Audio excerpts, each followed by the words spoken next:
This is your News Source Evening Bulletin for today, Thursday, the 27th day of April in the year 2023. I'm Gordon Mosley reporting, and here's what we're tracking tonight. Disturbed by the increasing number of deaths on the country's roads, President Irfan Ali today instructed the Guyana Police Force to establish a comprehensive strategy and launch a new awareness campaign to address the issue of reckless driving and use of our roadways. Speaking at the opening of the annual Police Officers Conference this morning, the President said the reckless driving on the country's roadways needs to come to an end. One of my greatest distress as I speak to you this morning is what is transpiring on our roadways. Yes, it is a function of capacity in terms of our infrastructure, the number of vehicles, but it is also pure recklessness and stupidity from those who risk their lives and families, but more importantly, put other families' life at risk with their reckless behavior. This must stop. The President's admonition comes at a time when the country is confronting a high number of road fatalities. According to the Guyana Police Force, as of Wednesday, the 26th of April, a total of 50 persons lost their lives on the country's roadways since the 1st of January, including one of the President's own guards. Urging the Guyana Police Force and the senior officers of the force to place the issue of traffic accidents and road deaths high on the agenda, the President pointed to the fact that the Intoxicating Liquor Licensing Amendment Act bars bar owners and operators from serving alcohol beverages to persons who are likely to drive. The legislation, he said, must be implemented to curb drunk driving. We must implement this legislation, this guidelines to the T. At the end of this officers' conference, we must launch a massive education campaign. Community by community, road by road.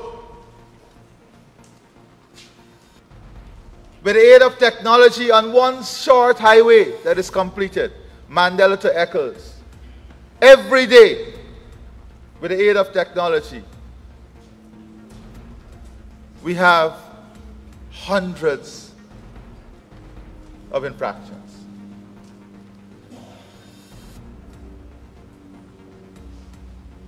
A modern society is not only built on modern infrastructure, it is built where people think better, act better, and behave better. So I would like to see this officers' conference in line with what we are doing. Come out with a clear, comprehensive strategy to deal with this, and to deal with it with urgency. The Intoxicating Liquor Licensing Act was amended in 2022 to create a mechanism for license holders to be more accountable. Reports indicated they are not fulfilling their obligations under the law to prevent drinking and driving. The law also mandates bar owners and operators to post signs that discourage drinking and driving at conspicuous places in the licensed premises, and to ensure that announcements are made at regular intervals on the premises that persons should not drink and drive. Bar owners who are found guilty of flouting the laws could face a fine of $100,000 for their first offense and $200,000 for the second offense. The Police Officers Conference wraps up on Saturday. Over the next 2 days, the lawmen are expected to discuss and examine a number of strategies related to the work of the Guyana Police Force and its members. More news coming up in just a moment. It's been a long time coming. Overdue, some might say. But now that it's here, it will change life forever. And it is here to stay. The future is now. Transforming Guyana into the 21st century. Introducing GTT Fiber. Experience internet connectivity like never before. Speeds you deserve at prices you can afford from a name you can trust. Sign up today. GTT Fiber is here. GTT. Together, we rise faster. At Giftland Office Max, we're all about customer satisfaction. Whether it's clothing and shoes for the ladies, gents, and kids, or for the latest electronics or hardware appliance, we're always thinking of satisfying you, our dear customers. Now you can shop online at www.giftlandofficemax.com or visit us at the Giftland Mall, where we're happy to serve each and every one of you.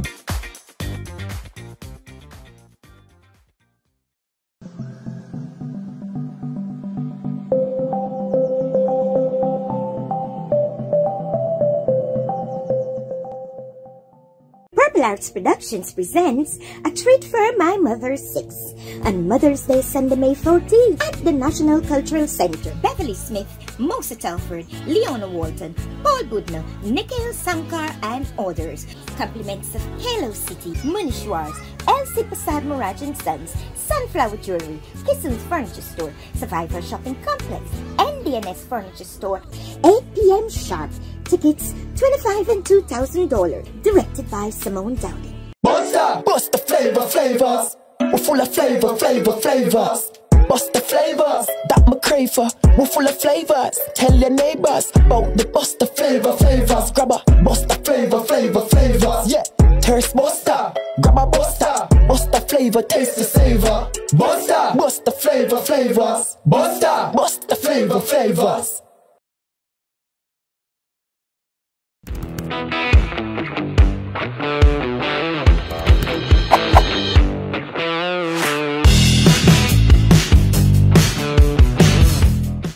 Strong and solid in countries far and wide. New India Assurance, we're standing by your side.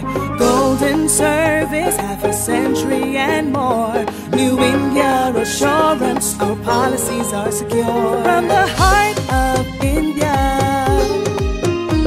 we serve these islands. The strength that you can trust, you're safe when you come to us. New India Assurance Company. Assurance when you need it most. For your home, motor or business insurance, visit New India Guyana office, 58 Brickdam next to Star Computers. Telephone 2260-415-7. Comfortable parking available. Let's tell you now that moments after he was promoted to the rank of brigadier, long-serving member of the Guyana Defence Force, Omar Khan, was today appointed Chief of Staff, taking over the helm of the Guyana Defence Force from outgoing Brigadier Godfrey Bess. Bess heads into retirement from tomorrow. At the office of the President today, President Irfanali presented the new brigadier with his instrument of appointment to perform the functions of Chief of Staff. The ceremony also saw the President confirming Brigadier Godfrey Bess as the 11th Chief of Staff of the Guyana Defence Force. He has been acting in the position since June of 2020. The Defence Act empowers the President to appoint an officer to command the Defence Force. In a statement, the Guyana Defence Force said the appointment was made in keeping with the President exercising his powers as Minister of Defence, vested within the Defence Act. Outgoing Chief of Staff Brigadier Godfrey Bess will officially hand over the command of the Guyana Defence Force to Brigadier Khan on Friday at the Change of Command Parade. Brigadier Khan is currently serving as the head of the National Intelligence and Security Agency. In 2020, Khan had opted for early retirement from the GDF and his request was approved. However, he was brought back into the fold of the GDF once the government changed in August of the same year. On Wednesday, News Source questioned President Irfanali about the situation that now exists, with Brigadier Khan heading both the Guyana Defence Force and the National Intelligence and Security Agency at the same time. The President said it is nothing that anyone should worry about. News Source understands that the President has already earmarked a colonel to become the new head of the intelligence agency, but that officer is currently out of the country and the appointment is expected to take place on his return. The Guyana Police Force has recorded a significant increase in road deaths since the start of the year. In response to queries from news source, the Police Public Relations Department revealed that since the 1st of January, a total of 31 persons lost their lives in road accidents, and another 13 died in road incidents, bringing the total of road fatalities to 50. The country has seen an increase in road accidents by more than 100% when compared to the same period last year. In a recent interview, Traffic Chief Superintendent Dennis Stephen issued a call for more responsibility on the country's roadways. As relates to persons committing themselves on the roadway where we have CCTV cameras, we would extract, in fact, traffic ranks are placed at the center to observe traffic violation, and we prosecute persons as relates to that. The traffic chief noted that speeding and driving under the influence of alcohol remain the leading causes of road accidents in Guyana. Since the start of this year, more than 300 persons have been charged for driving under the influence of alcohol, while more than 700 others have faced prosecution based on the e-ticketing system, which uses those CCTV cameras. Let's tell you now that the Permanent Secretary of the Ministry of Home Affairs, May Toussaint Jr. Thomas, has broken her silence on the seizure of her phone by U.S. authorities, and that she has confirmed that her U.S. visa has been revoked.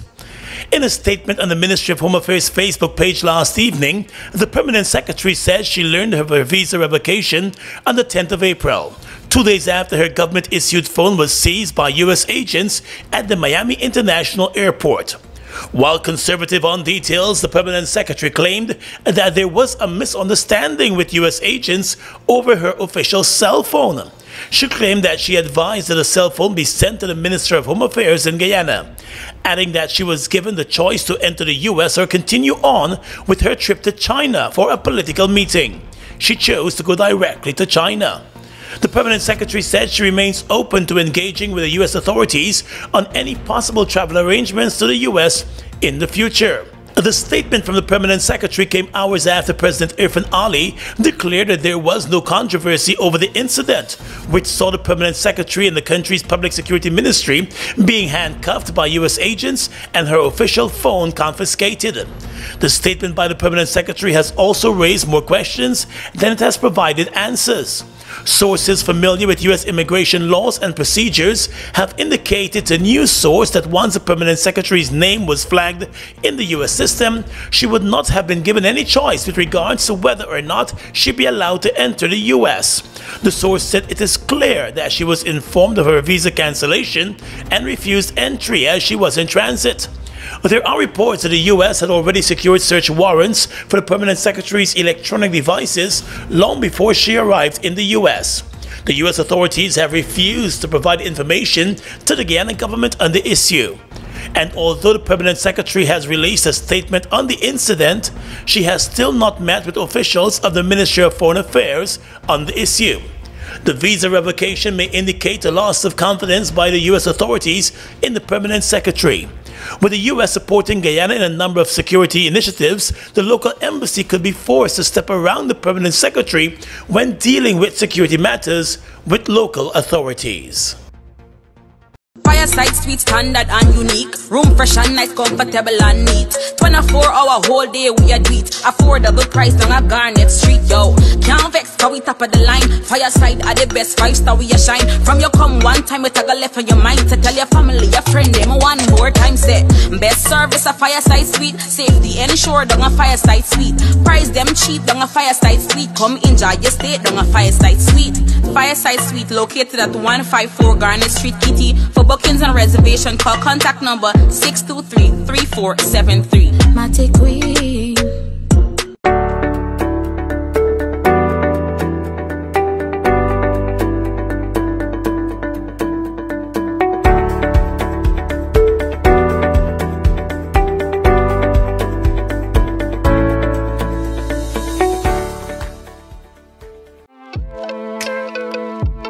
Taxpayers, Remember, the submission of your income, property, corporation, capital gains, and partnership tax returns are due on or before April 30, 2023. Taxpayers are encouraged to file all relevant returns online and on time using Optimal's e-service platform. Don't forget to attach the necessary documents like the 7B slip if you are an employee or your financial statements if you are self-employed. Remember, you are also obligated to pay any outstanding taxes owed to the GRA on or before April 30, 2023. Payment should only be made to a GRA cashier at any of its offices or using online banking with Republic Bank, Demerara Bank, or GBTI. You can also use MMG and Bill Express to pay your taxes on time. Remember, the deadline for the filing of your income, property, corporation, capital gains, and partnership tax returns is April 30, 2023. GRA, your partner in development.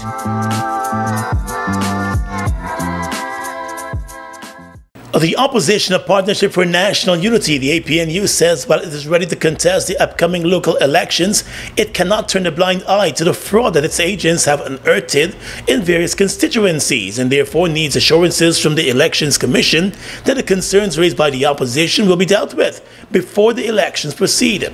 Speaking during a press conference today, executive member of the People's National Congress Reform, Amanzu Walton Desir, said although the APNU continues to raise its concerns daily with the Elections Commission, the Commission seems uninterested to investigate the claims.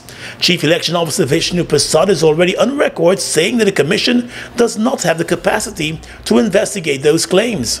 But we are very unhappy with what we are hearing so far from GCOM and them saying, and particularly in the public space, that they can do nothing about the fraud. There seems to be in existence in GCOM some kind of disconnect, because you're hearing the chairperson say she's not aware, you're hearing the CEO says we know but we can't do anything about it. So it appears to me that GCOM needs to get its act in order. They're the constitutional body responsible for free, fair and transparent elections. The APNU said it is now awaiting GCOM to act on the objections and to further take action before it decides on its next course of action. But the party cautioned that it will not take what it has unearthed lightly, since it has the potential to influence the outcome of the elections. This matter has been brought to the attention of the Commission. We do have commissioners who sit on the Commission, and so this matter is properly before them. It is ridiculous for the chairman to say what she has said. The fact that the CEO has said in the public space that they cannot pronounce on these allegations of fraud means that they are aware. So our commissioners have brought it to their attention and they are very well aware of it. The APNU is maintaining its call for a clean voters list and for the chairman of GCOM, retired Justice Claudette Singh, to be fired, accusing her of taking political instructions and not being in command of the Elections Commission. The APNU has made a number of police reports in cases where its agents detected fraud on the governing PP's list for the local government elections. The opposition leader, Aubrey Norton, has also written to the police commissioner seeking an audience to present the opposition's case. Norton has contended that there has been widespread fraud. Breaking her silence on the recent reports of threats being made against U.S. interests in Guyana, the American ambassador to Guyana, Sarah Ann Lynch, today said those threats have been addressed, but the U.S. remains cautious. Well, we take any threat to the U.S. Embassy or U.S. interests very seriously, and we have addressed that threat, and we are pleased that we were able to work with local law enforcement, and we had the full support of the government. Late last month, the U.S. Embassy informed its citizens here in Guyana that it had increased security protocols due to receiving threats against U.S. interests. The nature of those threats have never been made known, but the ambassador said the embassy remains cautious and on alert. We take all these threats, again, very seriously, and we are always on alert to follow things very carefully. When the U.S. Embassy issued an alert cautioning U.S. citizens in Guyana after the reported threats were uncovered, it did not immediately inform the Home Affairs Ministry or the police force. In fact, the Guyana police force and the government learned of the threats through media reports. Purple Arts Productions presents A Treat for My Mother 6 on Mother's Day, Sunday, May 14th. Herbie Marshall on strings, Sean Bullock, Bunny Hobbs, Ronald Green, Mark Hall, and others. Fashion track by Chic and Curvy Fashions at the National Cultural Center, 8 p.m. sharp. tickets $2,000 and $2,500. Compliments of Kalo City Noodle Cake Creations. Safe Security Systems. Directed by Simone Downing.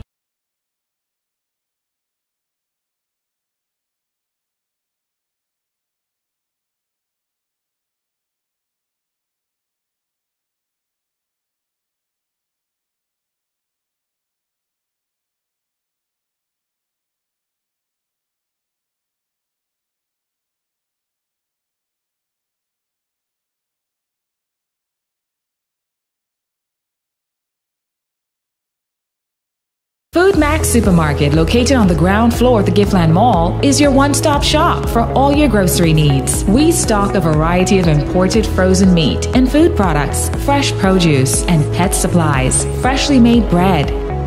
Rotisserie chicken and patties are also available daily. Shop in comfort today at Food Max and let our courteous staff assist you in satisfying your shopping needs. Food Max, the fresh food specialist. It's one of your biggest goals, getting your own home, where memories are made, where happiness lives. You may feel that home ownership or renovation is beyond your reach, but we at Republic want you to know that there's always a way.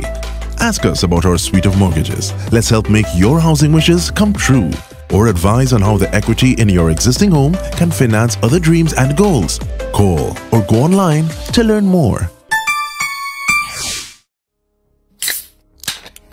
Look who's in the mix now. The new Buster Soda Water. 0 calories, 0 sugar, 0 artificial flavors. 100% refreshing. Taste Buster Soda Water today. Buster Soda Water. Now available for only $120. Fuel it up and drive, Super 95. Tune up. Fuel it up and drive, Super 95. Tune up. Protect your fuel system, boy. High mileage and performance, boy. Guy Super 95 gasoline gives you more reasons to drive and is available at 56 service stations nationwide. For affordable price, high performance, and high mileage, choose Guy Super 95 gasoline. Fuel it up and drive.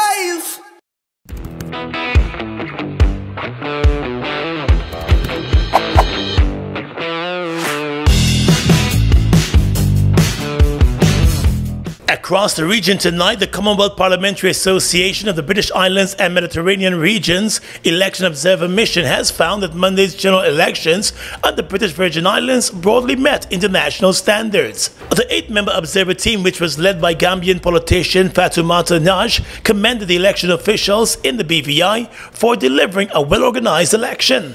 The reports to the British Virgin Islands has delivered a well-administered election, which was carried out in a calm and professional manner. The observer team also described campaigning on the island as vibrant, but noted that a considerable number of eligible voters chose to stay away from the elections. In the statement, the observers said they were concerned about the lack of campaign finance regulations and the small number of women involved in politics across the British Virgin Islands. St. Martin has announced that from this week it will begin implementing the single-use plastic ban passed by Parliament in June of last year, with controls at the point of import. The Minister of Tourism, Economic Affairs, Transportation and Telecommunications, Arthur Lambre, explained that as the new minister in the seat now and assigned to enforce the ban, he will be informing the community and business owners on how they intend to do so. The implementation process is expected to begin in stages to allow the community to adjust using what he called a step-by-step method of approach. The Customs Department in St. Martin is responsible for enforcing the rules and regulations pertaining to the import, export, and transit of forbidden goods and the levying of import duties. The minister said business operators would be allowed to finish their stock of plastic bags, straws, and styrofoam containers, which are all mentioned in the law. And finally tonight, international news. The Pope will for the first time allow women to vote at an influential global meeting of bishops in October. It's a move that has been welcomed as a historic first. The new rules announced yesterday will give 5 religious sisters voting rights at a synod, which is a papal advisory body. In the past, women were only allowed to attend the gathering as observers and not allowed to vote. Men will still cast the majority of the votes at the influential gathering.